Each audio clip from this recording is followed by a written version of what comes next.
Hi, it's me again with Corel Draw Tips and Tricks. This is part two. I made the other one yesterday.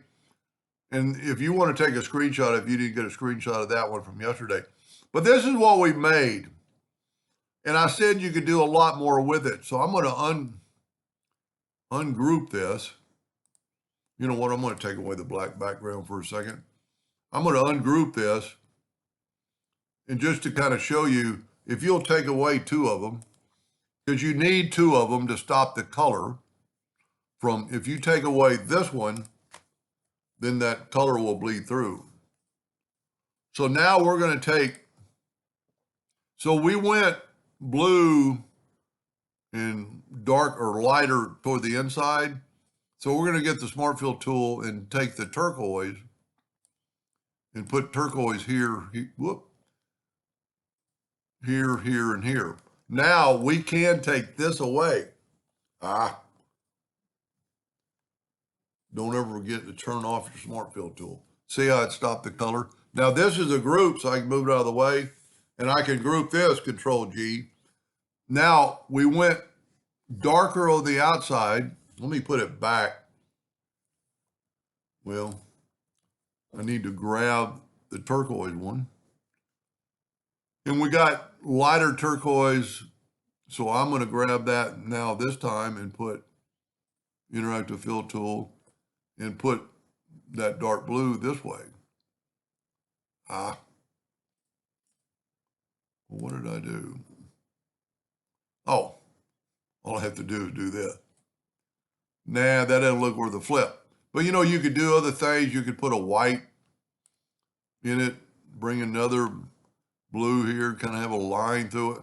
I'm getting worse and worse. Let's go with it though.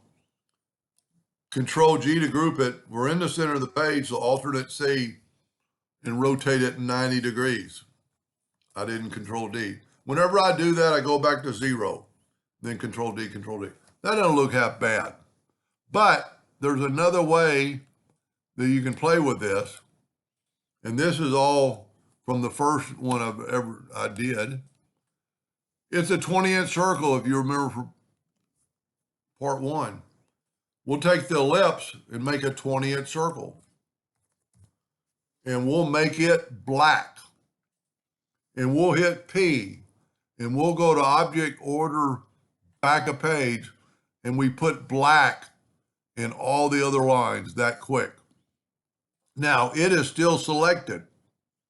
So we can use, and we could take away the outline. We could take our Interactive Fill tool. The black is still selected, because sometimes you can't tell, and swipe across it and then go elliptical and put it in the center. And I'm actually going to put red on the outside and black in the middle.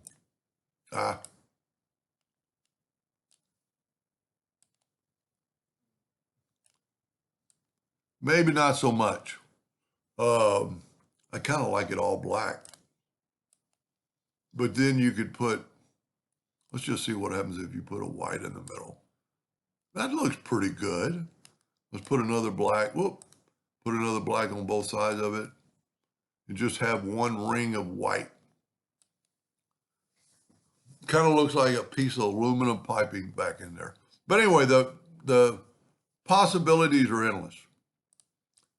And if you didn't watch part one, it was just yesterday, and it's named part, I finally named it part one because I was having trouble with my recording device.